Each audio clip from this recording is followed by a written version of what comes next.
Hello, hello, hello. What's going on, everybody? Happy Monday. So this is going to be the weekly astro forecast for the week of August 29th to September 4th, part 2, because yesterday's live, man, when I tell you, Mercury retrograde is definitely retrograding, all right? And we're still in the shadow period. Mercury is not set to go retrograde until September 9th, but I have already been experiencing a boatload of electrical malfunctions, just weird stuff going on. Like the live sort of just cut off yesterday. So I figured, let me do this again because I definitely don't want to leave you guys without some sort of astrology information this week. And you know what's so interesting is that yesterday I went off. Like I had this channeled message that was just like, it was so strong. It was so amazing. And it took up most of the live anyway. So I figured it's kind of worked out in a way, right? So I did the channeled message yesterday, and now this time I'm doing the weekly astro forecast. So I guess it works out. But in any event, if you are new here, my name is Mel. I'm the founder of Divine Feminine Works, where I help people unlock their divinity and discover their magic. All right. So if you're new, welcome. If you're returning, welcome back. This channel is everything tarot, astrology, spirituality, and manifestation. So if those are the things you like, if those are the things you love, if those are the things you want to learn more about, don't forget to hit that subscribe button as well as that notification bell, so you'll always be notified when I come out with new content. And speaking of content, head over to Instagram and hit that follow button. I've got loads of excellent daily content. Plus, I go live there every Thursday night at 8:30 Eastern Standard Time for live tarot readings by sign. All right. So head over there and hit that follow button. All right. So let's let the people over on Twitter know that we are live so that they can come and join us. All right. So let's try to get this underway this time without any distractions. Yeah. Hopefully this time around will be a lot better than yesterday. So yeah, I went on this whole diatribe yesterday about Mars and Gemini and what that means. And I had an excellent daily message, actually an excellent channeled message. So if you're interested in listening to all of that, the link will be in the description box below for part 1 of this weekly astro forecast.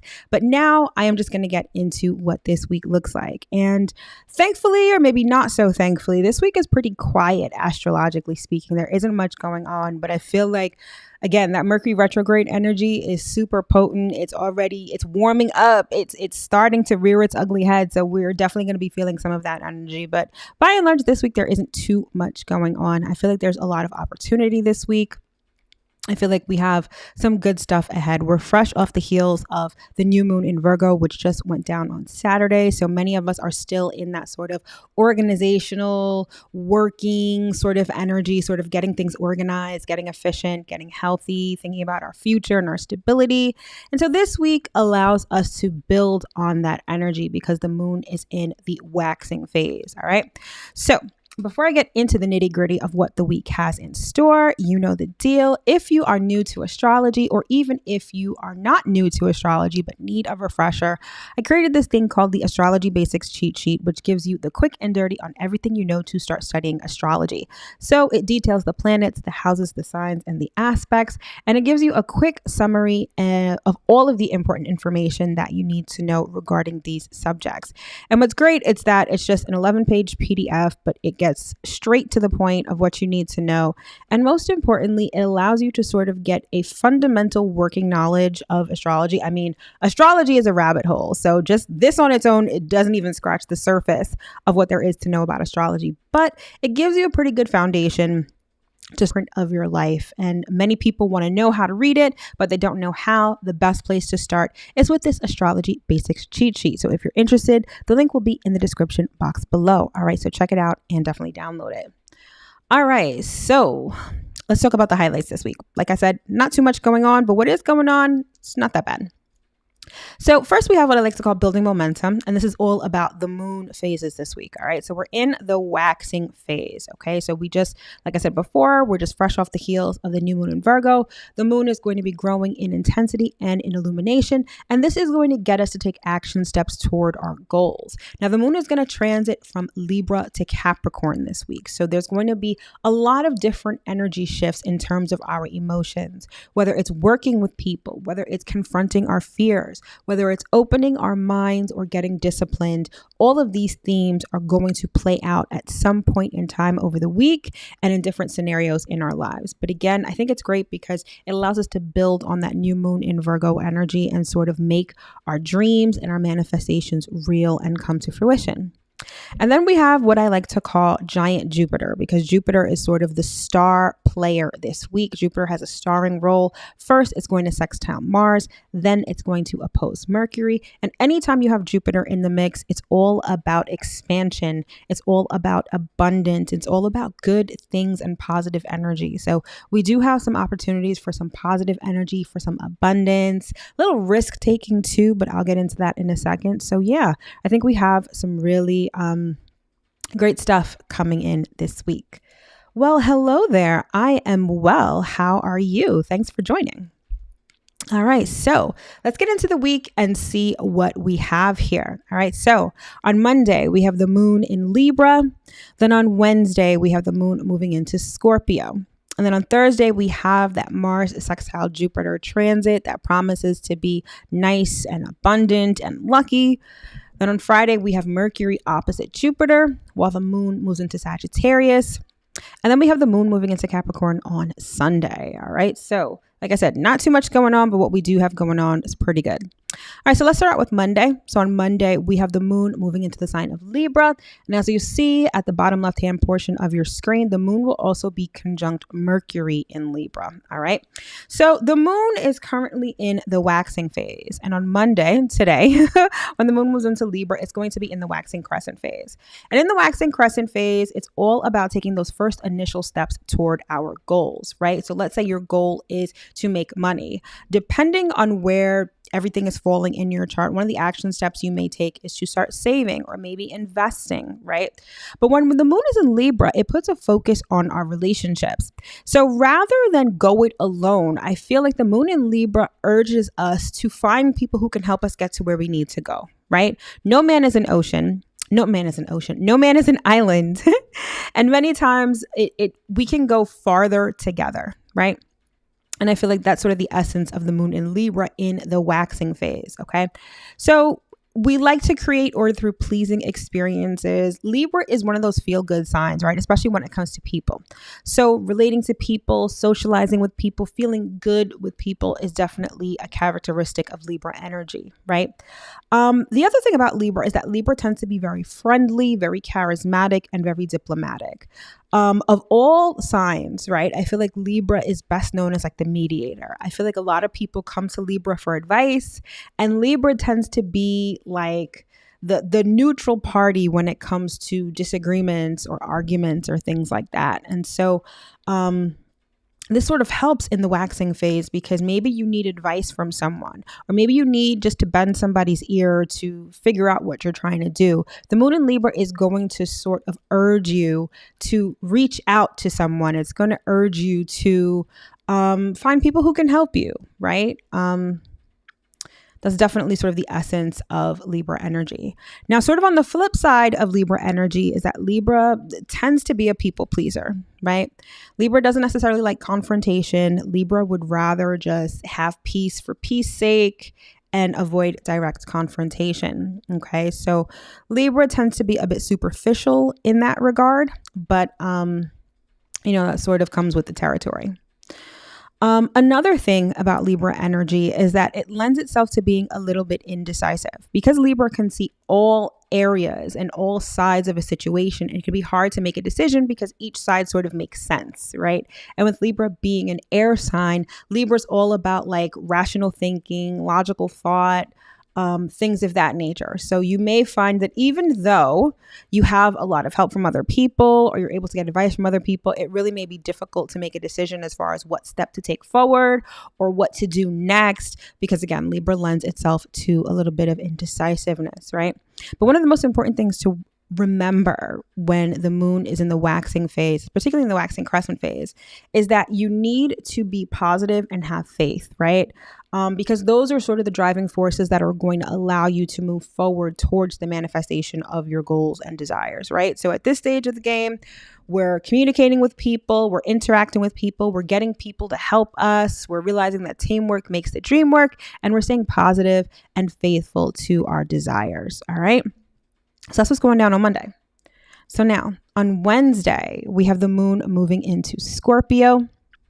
And again, the moon is going to be in the waxing crescent phase. All right. So moon in Scorpio is extremely intense. All right. Whatever emotions you're feeling, whether it's happiness, sadness, despair, elation, sorrow, all of these things are going to be felt very deeply and intensely. Okay. And so typically when the moon is in Scorpio, a lot of our repressed emotions, a lot of our fears, a lot of our insecurities come up to the surface so that they can be eradicated. Right. It's not just being emotional for no reason, or you're not just feeling these emotions or perhaps even reliving certain traumas for no reason. It's bringing your attention to these things so that you can actually get rid of them, right? And the thing about one of the characteristic qualities of Scorpio energy is that it's all about getting to the bottom of things. Scorpio is very much the private detective of the zodiac. Scorpio loves the truth, getting to the bottom of things, but not even just so much just to know the truth, but to understand the truth, to know why. And so a lot of times when the moon is in Scorpio, we find ourselves asking why to a lot of things, particularly a lot of things that we're feeling, a lot of our emotions. Why do we have these triggers? Where do they come from? That's why one of the best times to do shadow work is during Scorpio, whenever the moon is in Scorpio, because it's just prime time for intense emotions. Okay. Scorpio also loves substance over superficiality. Okay. So it's all about substance. It's all about depth. So in terms of the lunar cycle, right? So we had the new moon in Virgo on Saturday. That's where we started new things, or basically the new moon in Virgo was all about sort of doing old things in new and more efficient ways. Right. And then we moved to the moon in Libra today. And that's all about teamwork makes the dream work, getting people around us who can help us, so forth and so on. And then on Wednesday with the moon in Scorpio, this is going to be about facing our fears, facing our insecurities, and anything that stands in the way of us successfully moving forward toward our goals. We're going to get rid of them, right? So Scorpio is all about that deep cleaning, deep emotional cleaning, readdressing certain wounds, eradicating them, hopefully for good. So it allows us space, emotional space, to really be able to reach our goals, right? Because if you're carrying a lot of emotional baggage, it's going to be really hard. It's going to be a lot more challenging to get to your goal than if you didn't, right? So the moon in Scorpio always gives us the opportunity to get rid of some of that emotional baggage. And again, with the moon in the waxing crescent phase, it's all about positivity and faith in our desires and our goals. All right. So now we move on to Thursday.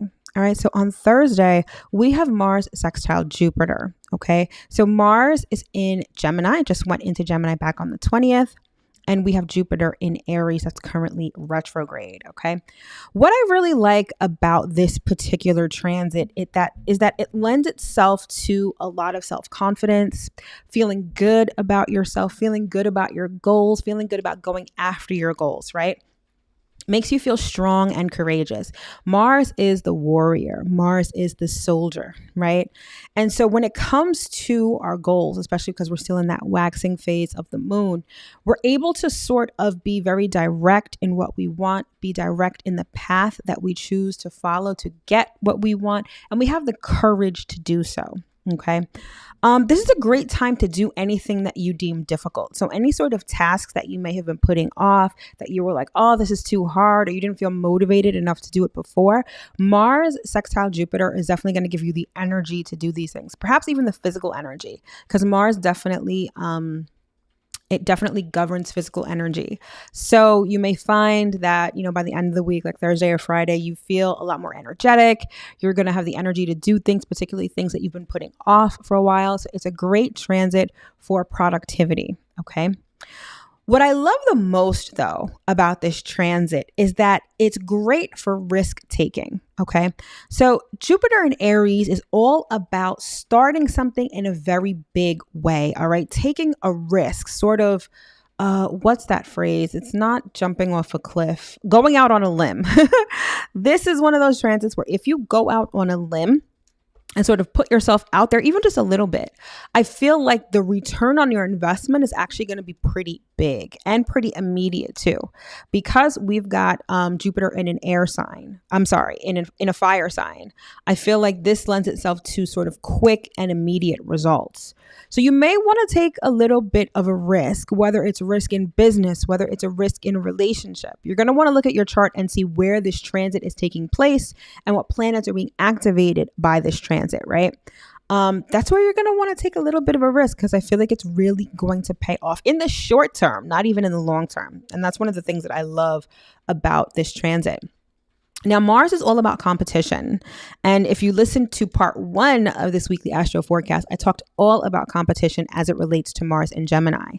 And so when you add Jupiter to the mix, it gives everyone this sort of competitive streak, which can be a good thing. You know, competition is definitely not a bad thing, but you run the risk of overindulgence whenever you're talking about Jupiter. So Jupiter tends to overdo things. So overpromise and underdeliver, overstate, overindulge, right? So while competition is great, you're going to want to temper that competitive nature, because it can definitely get out of control with the presence of Jupiter. This transit also gives us a heightened level of attractiveness, okay? So if you're looking to put yourself out there, if you're looking to date, if you are looking to just have fun, whatever you want to do, I feel like Thursday is going to be a great day for that, because you're going to be feeling attractive, you're going to be feeling sexy, alluring, all of those good things, all right? Business does pretty well under this transit as well, especially with that sort of element of competitiveness. So I feel like it sort of keeps everyone on their toes.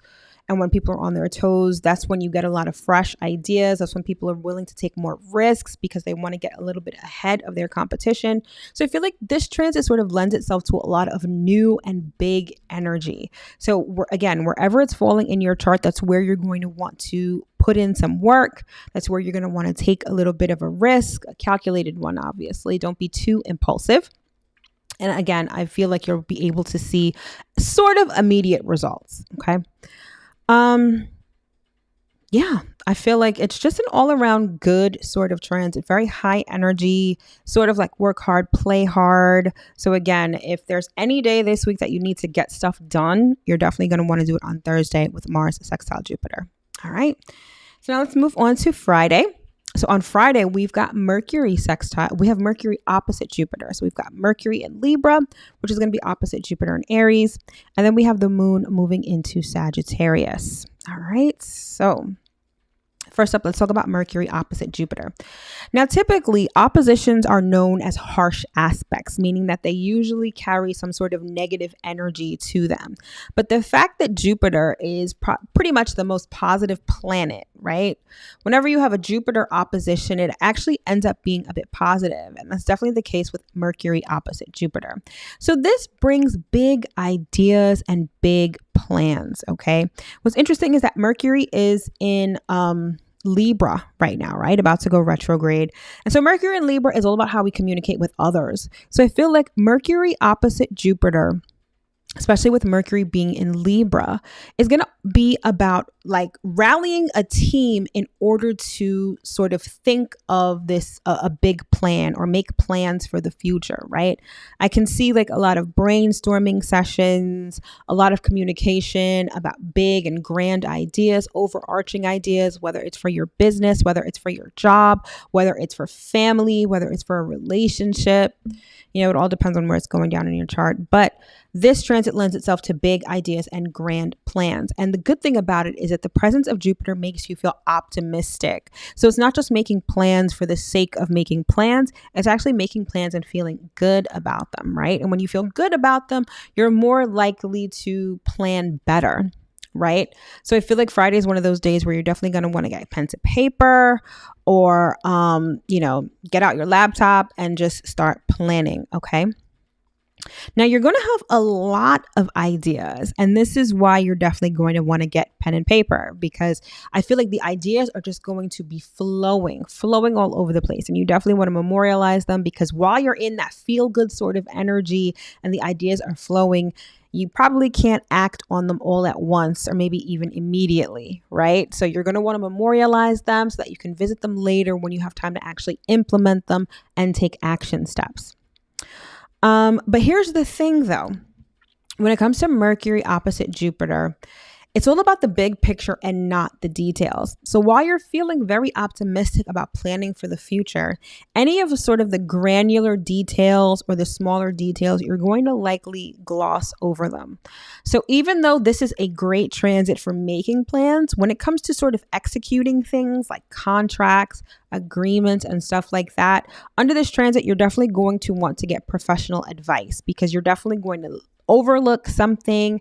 You're really excited, you're optimistic, you're going to sign on the dotted line, and it's not until a couple of months later you realize what you actually signed and maybe now there's a problem. So definitely seek professional advice before you sign anything, especially since Mercury is in its shadow period right now. You're going to want to be very careful about what you bind yourself to at this time. Okay, so for any important decisions, any business negotiations, sales deals, whatever it is, seek professional advice before you take any sort of action. But again, just like I was describing with Mars sextile Jupiter, anytime you have the presence of Jupiter, it tends to expand things and over exaggerate things. So while making plans, you may be thinking huge, big picture, right? But it may not be necessarily attainable at this moment. So be mindful of being overconfident, of exaggerating, because that may come to bite you in the ass later, okay? And can lead to lots of embarrassment later on. With Mercury in its shadow period, though, this may be a great time to start reviewing things, right? Reviewing contracts, reviewing past plans. Because again, with the presence of Jupiter, you're going to be looking at these things from an optimistic point of view or with an optimistic lens. So maybe at the time of drafting these plans, of putting these agreements together, you were in a completely different headspace. You had completely different motives and objectives. Now that you're going to be in this more optimistic sort of frame of mind, you may want to review certain important documents or deals, especially if you have things like brand deals, any sort of deals. You're definitely going to want to review them under this transit, okay? And as always, anything involving Mercury is always great for writing, reading, studying, researching. So those are always good things to do when Mercury is involved, all right? And lastly, one of the things about Jupiter is that it lends itself to being a bit provocative, okay? And with Mercury opposite Jupiter, it's sort of this dichotomy between sort of being boring and being provocative, or sticking to your daily routine and like going on a new adventure. So you may feel pulled in two different directions. So on the one hand, you may just want to stick to what you know. On the other hand, you may have this surge of energy that makes you want to step outside the box, experience something new, expand your mind, all that good stuff. So under this transit, you may need to find a healthy balance between the two. Don't be too boring, but don't just throw your routine away. All right. And that's pretty much the nitty gritty on Mercury opposite Jupiter. All right. So next up, we have the moon moving into Sagittarius. And so the moon is still going to be in the waxing crescent phase. So this is still about building momentum and taking action steps towards our goals. Now, when the moon is in Sagittarius, we tend to be spontaneous. We tend to crave adventure. And we tend to see the big picture of life, right? It lends itself to being very optimistic. Sagittarius is actually ruled by Jupiter. So anything having to do with Jupiter sort of resonates with Sagittarius energy. So expect to feel like optimistic, upbeat. You may feel, again, this sense of adventure, wanting to experience new things, focusing on the big picture. But again, because Sagittarius is ruled by Jupiter, there's this energy and this propensity to sort of overstate things, overpromise yet underdeliver, exaggerate, all this other stuff. And doing, overstating and exaggerating will actually make you feel good while the moon is in Gemini. But again, that may come to bite you back in the ass later on if you can't live up to what you promised or live up to what you said before. So that's definitely something to keep in mind, okay? Now on Saturday, the moon is going to still remain in the sign of Sagittarius, but it's going to move to the first quarter phase. And the first quarter phase is all about putting the past behind you, right? Because the first quarter phase is halfway between the new moon and the full moon, right? So we've already gained some momentum between the new moon and the first quarter, and we still have some momentum to continue building from the first quarter to the full moon. So the first quarter is all about putting the past behind you, realizing that certain things happened, you can't necessarily change it, and to know that you still have to move forward regardless of what happened in the past.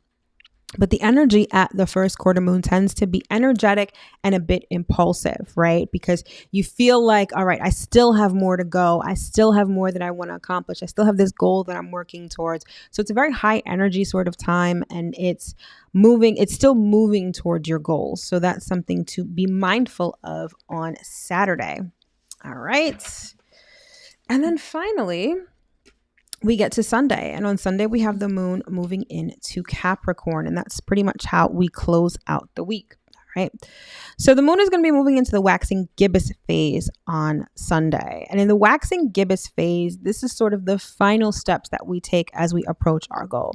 So, if you've ever run a race, when you're closest to the finish line is when you push the hardest, right? And that's exactly what the waxing gibbous phase of the moon is like. And in a sign like Capricorn, the waxing gibbous moon is all about getting disciplined and diligent with what you need to do. Capricorn is no nonsense. Capricorn is all about ambition and success, right? So when Capricorn is nearing the finish line, Capricorn is going to work extra hard to be first, to be number one, right? And that's sort of the energy that we're going to embody when the moon is in Capricorn. So this is... In Capricorn, the moon sort of makes us realize that we need structure and discipline in our lives. Well, it's great to see big picture, right? Like when the moon is in Sagittarius, we're all about seeing the big picture, understanding why we're doing what we're doing, right? When we get to Capricorn, it's like, all right, this is what we need to do to actually get there. These are the action steps we need to take, and we need to be diligent in following through with those action steps so we can cross that finish line. When the moon is in Capricorn, we're instinctively aware of the limits of time. So it tends to be a bit of a Debbie Downer kind of energy when the moon is in Capricorn, because we understand limitations. A lot of time we're met with obstacles and challenges, and we understand that success isn't necessarily linear.